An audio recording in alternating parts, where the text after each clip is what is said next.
مختلف مجالس، مدنی عطیات باکس، مجلس اطراف گاؤں اور دیگر کئی مجالس کے اسلامی بھائیوں سمیت اصحابی کابینات کے اسلامی بھائی بھی شریک ہوئے مدنی مشورے میں جو عالمی مدنی مرکز فیضان مدینہ باب المدینہ کراچی پاکستان میں ہوا۔ نگران پاکستان انتظامی کابینہ نے اسلامی بھائیوں کو اپنے مدنی پھولوں سے یوں نوازا۔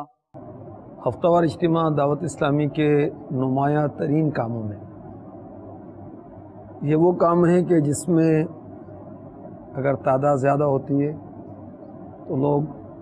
بہت متاثر ہوتے ہیں اور قریب آنا شروع ہو جاتے ہیں۔ ہفتہ وار اجتماع اگر تعداد میں زیادہ ہوتا ہے تو نیکی کی دعوت بھی زیادہ کو پہنچے گی ظاہر، مکتبۃ المدینہ کے رسائل بھی زیادہ لوگوں تک پہنچیں گے، قافلے کی انفرادی کوششیں بھی زیادہ ہو سکیں گی، مدنی انعامات کی ترغیبات بھی زیادہ ہو سکیں گی، اور خیر کے کام میں جتنے مسلمان زیادہ ہوں خیر میں اضافہ ہوتا ہے، تو برکتیں اور پھر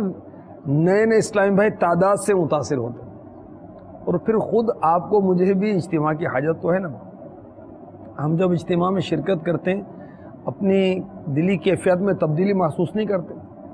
جس موضوع پر بیان ہوتا ہے، مثلا تہجد کے فضائل پر اگر کوئی ترغیبی بیان تو اب وہ سن کر ذہن بنتا ہے کہ یار بس اب تہجد نہیں چھوڑنی میں، اب انشاءاللہ میں پابندی کروں گا۔ تلاوت قرآن کے فضائل پر بیان سنے تو اس کا ذہن بن جاتا ہے۔ تو اگر ہم اجتماع میں اول تاخیر شرکت کریں، اول تاخیر کیا ہے، مغرب تا اشراق چاشت، اور جو ذمہ داران ہیں بالخصوص اراکین کابینہ، نگران ڈویژن مشاورت، نگران علاقائی مشاورت اور اس سے بڑی سطح کے ذمہ داران، ان کی ذمہ داری کا تقاضا یہ ہے کہ یہ عصر میں اجتماع گاہ میں آئیں، عصر تا مغرب علاقہ دورہ کریں، اور محلے والوں کو بھی اجتماع میں لے کر آئیں، اور مغرب میں اب اول تاخیر شرکت کریں، اپنا ٹفن ساتھ لے کر آئیں، ہو سکے 2 کا کھانا لے کر آئیں، کھائیں بھی کھلائیں بھی۔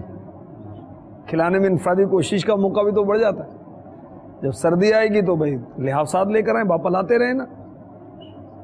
بیماری کے ایام میں بھی امیر اہل سنت اجتماع میں شرکت کرتے رہیں، آپ ہم کیوں نہیں؟ اطراف سے گاڑیاں چلائیں،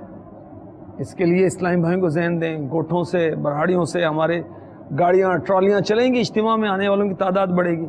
اور پھر بعد اجتماع ایک تو یہ کہ ذمہ داران اپنا ٹفن لے کر آئیں، پھر ساتھ ہی ساتھ جو دور دراز سے آنے والے اسلامی بھائی ان کے لیے لنگر رضویہ کی ترکیب بنائیں، اور پھر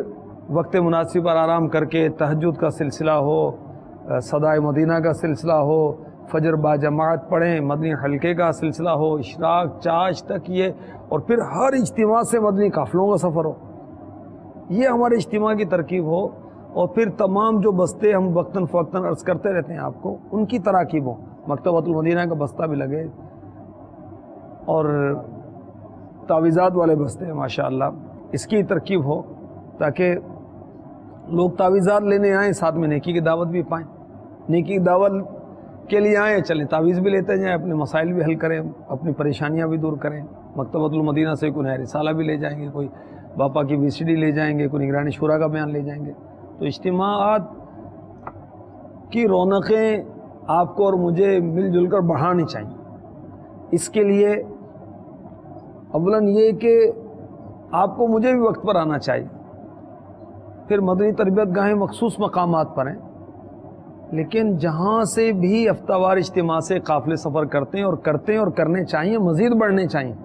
جو قافلہ ذمہ دار ہیں وہی بیٹھ جائیں اور آنے والے قافلوں کو تربیت دیں، اور ان کو قافلوں کا جدول بتائیں، سمجھائیں، واپسی پر کارکردگی لیں۔ تو یوں ہمارے اجتماعات کی رونق اللہ نے چاہا تو دوبالا ہو جائے گی۔